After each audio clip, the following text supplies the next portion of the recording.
Assalamualaikum warahmatullahi wabarakatuh. Perkenalkan, saya Arna Salsabila, kelas 12 IPS 4. Di sini saya akan menyelesaikan tugas bahasa Indonesia tentang teks editorial. Libur Oktober 2020, kunjungan ke objek wisata di Bali dibatasi 50%. Akhir Oktober 2020 mendatang, yaitu mulai 28 Oktober sampai 1 November 2020, masyarakat berkesempatan untuk menikmati libur yang cukup panjang.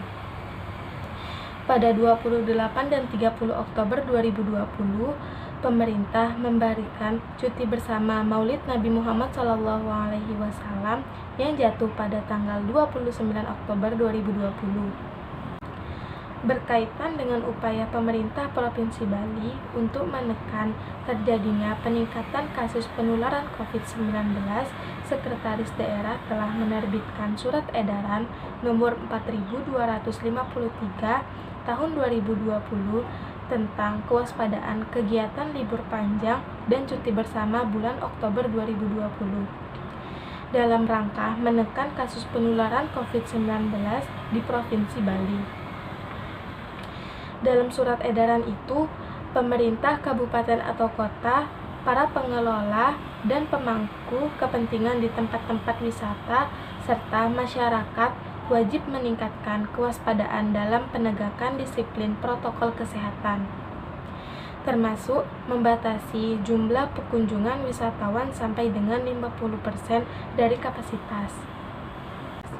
Dinas Pariwisata Provinsi Bali, Putu Astawa, mengikuti simakrama kepriwisataan di Desa Panglipure, Bangli, yang diikuti Tribun Bali melalui live streaming via YouTube.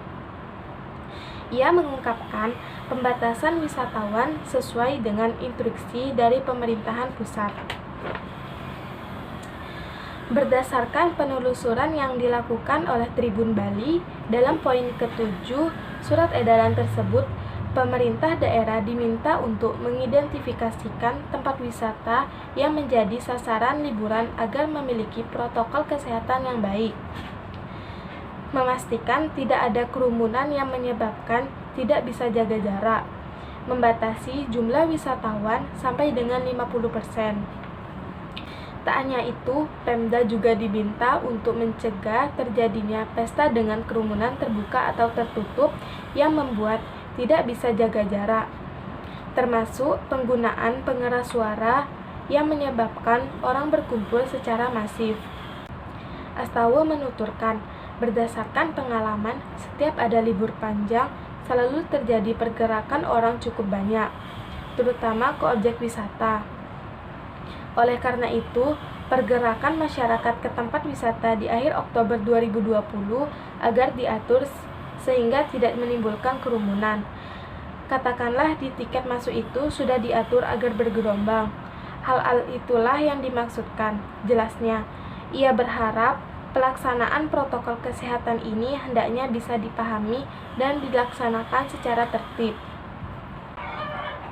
Astawa menuturkan, dalam pelaksanaan pengawasan tempat wisata ini, dalam surat edaran sudah dicantumkan bahwa aparat dari Satpol PP dapat bekerja sama dengan TNI atau Polri untuk melaksanakan pengawasan. Jika ditemukan ada pelanggaran, tentu aparat tersebut yang akan melakukan teguran. Kalau masih bengkung, misalnya diperingati lebih dari 3 kali masih begitu saja, ya tutup saja. Artinya, kalau sudah melewati dari ketentuan dia masih bandel, kan ada prosedurnya, peringatan pertama, kedua, dan ketiga, jelasnya. Sekian yang dapat saya sampaikan. Wassalamualaikum warahmatullahi wabarakatuh.